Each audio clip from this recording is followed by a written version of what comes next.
तोषमाल में कथा आती है नामदेव जी। 56 बार उन्हें भगवान का दर्शन हुआ था। बचपन से भगवान के साथ खेलते, भगवान के साथ खाते, यहां तक कि सोते भी तो भगवान के साथ, गैया चराने जाते भी तो भगवान के साथ, भगवान के साथ ही सारा कार्य होता था। पर एक बार सत्संग हुआ, तो जैसे यहाँ सत्संग होता है, हमने सुना माताओं का सत्संग होता है सोमवार को अथवा किसी दिन भी आप लोग इकट्ठा होते हो, उसी तरह से एक बार ये महाराष्ट्र के संत थे नामदेव, एक बार वहां भी सत्संग का आयोजन हुआ। तो जिसमें नामदेव जी थे, गोरा कुम्हार थे, उनका काम था मटका बनाना। नामदेव जी थे, चांगदेव जी थे, ज्ञानदेव जी थे, ये श्रेष्ठ संत हुए महाराष्ट्र। और एक बिटिया भी थी। ये सब लोग सत्संग कर रहे थे। अच्छा, सत्संग के बीच में एक बात उठी। थापी देखें आप लोग, थापी जिससे मटके को देखा जाता है कि ये कच्चा है कि पक्का। अच्छा, 5 वर्ष की बिटिया भी वहां बैठी थी सत्संग के लिए, नाम था मुक्ताबाई।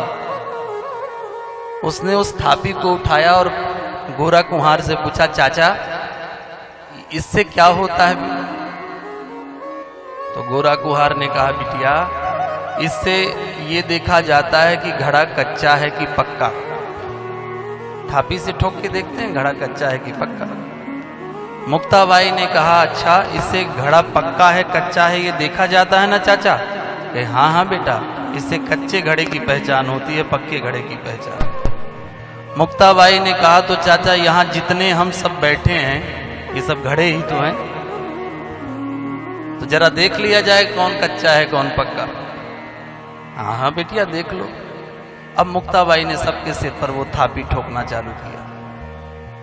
अब लोग कुछ ना कहते, बेटी समझ गई, पर नामदेव के ऊपर जैसे वो थापी पड़ी वो तो भड़क गए। वो कहने लगे, ये सत्संग का आयोजन होता है कि अपमान करने का आयोजन होता है? अरे ऐसे सत्संग में हमें दोबारा नहीं आना है जहां भगवान के नाम पर बुलाकर अपमानित किया जाता है। मुक्ताबाई जोर से हंसने लगी, ये घड़ा कच्चा, ये घड़ा कच्चा, ये घड़ा कच्चा। अब सब हंस दिए।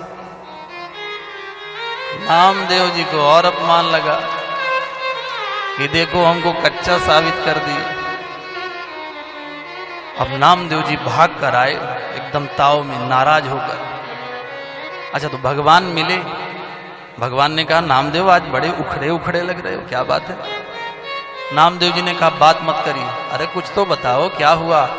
कहा, आज गए थे सत्संग में प्रभु, वहां हमको कच्चा साबित कर दिए।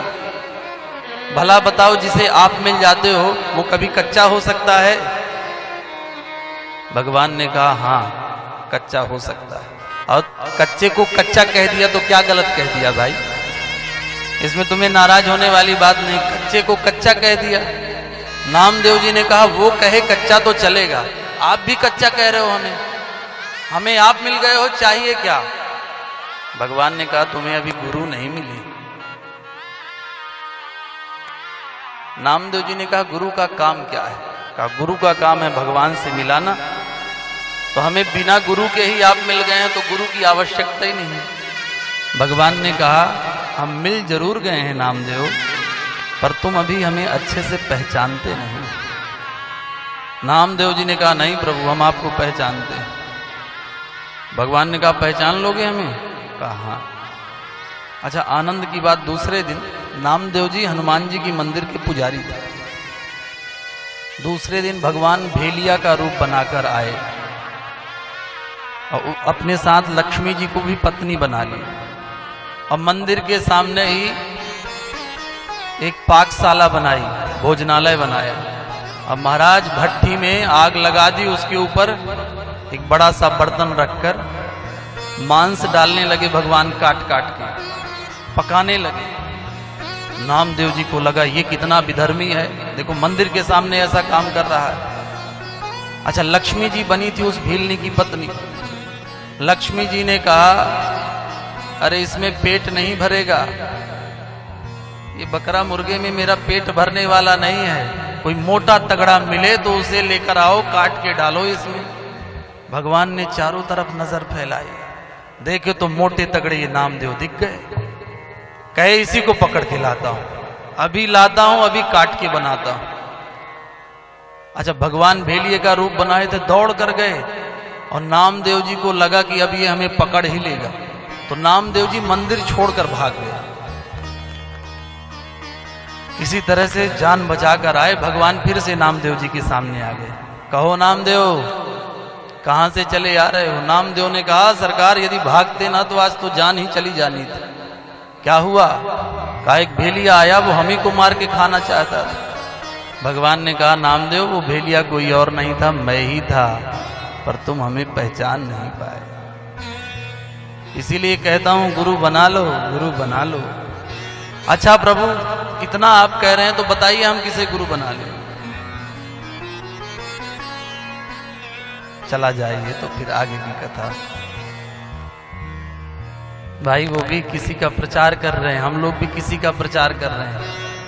हम सब किसका प्रचार कर रहे हैं? भगवान का, महादेव का प्रचार कर रहे हैं।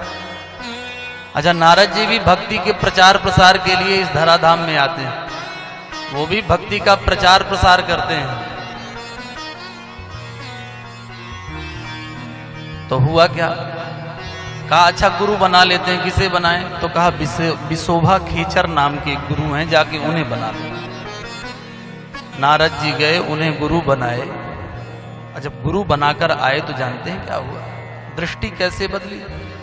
एक दिन नामदेव जी भोग लगाने के लिए रोटी बना रहे थे। रोटी बनाते बनाते स्मरण आया कि सूखी रोटी भगवान को भोग ना लगाएं, तो रोटी छोड़कर घी लेने के लिए रसोई में चले गए। और महाराज जब तक वो रसोई में घी लेने गए तब तक एक कुत्ता आया और मुंह में रोटी दबाया और 9 2 11 हो गया। नामदेव जी घी लेकर आए, देखे तो रोटी थाली में नहीं, कहां गई? तो देखे तो एक कुत्ता दबा के रोटी मुंह में भागा जा रहा। नामदेव जी कटोरी लेकर उसके पीछे पड़े और क्या कह रहे हैं? अरे प्रभु सूखी रोटी मत खाइए, जरा घी तो लगाने दीजिए, घी लगा लेने दीजिए, फिर इसके बाद खाते जाइएगा। भगवान उस कुत्ते से प्रकट हो गए और हृदय से नामदेव जी को हृदय से मिला लिया। देखो वही नामदेव हैं जो भगवान को पहचान नहीं पाए थे, भेलिया बनकर आए थे, और गुरु बनाए तो दृष्टि ऐसी बदली कि कण कण में प्रभु का दर्शन होने लगा। सिंह राम में दृष्टि तब होगी जब गुरु की कृपा होगी। और गुरु बहुत जान के बनाना चाहिए। कैसे जान के बनाना चाहिए? आपको जब कोई रोग हो जाता है तो आप लोग अपने परिवार वालों से सलाह लेते हो, बताओ कोई अच्छा डॉक्टर बताओ भैया, ऐसा डॉक्टर बताओ जो एक बार में हमारे मर्ज का इलाज करे। मित्र से पता करोगे, भाई से पता करोगे, सखाओं से पता करोगे, कोई अच्छा डॉक्टर, जिले का टॉप डॉक्टर हो। अच्छा, जब एक मर्ज आपको सही करवाना है तो अच्छा डॉक्टर चाहिए। थोड़े से दिनों के लिए आपके लिए अच्छा डॉक्टर चाहिए, और जिसे संपूर्ण जीवन देने जा रहे हो वो कोई भी चलेगा क्या? गुरु बहुत जान के बनाना चाहिए। बहुत अच्छा है, बहुत अच्छा। गुरु जीवन में होना चाहिए, क्योंकि गुरु बिन होई के ज्ञान। अच्छा, कुछ ऐसे भी गुरु होते हैं। अच्छा, चेला गुरु तो ठीक ही होते हैं, चेला भी बड़े खतरनाक होते हैं। अब ऐसे ऐसे चेला मिल गए। एक चेला गया गुरुजी के पास, गुरुजी से कहा गुरुजी अपनी फोटो दे दो। गुरुजी ने कहा क्या करोगे? तो कहा दुकान में लगाएंगे।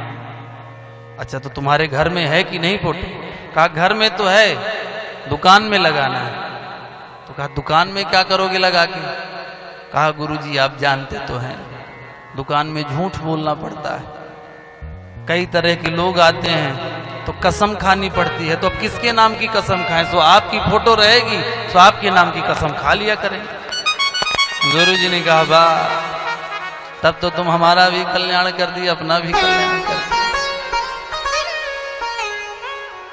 तो ऐसे शिष्यों की जरूरत नहीं है गुरु को, केवल ऐसा कल्याण करना चाहिए। गुरु को भी सच्चे शिष्य की जरूरत होती है और सच्चे शिष्य को सच्चे गुरु की जरूरत होती है।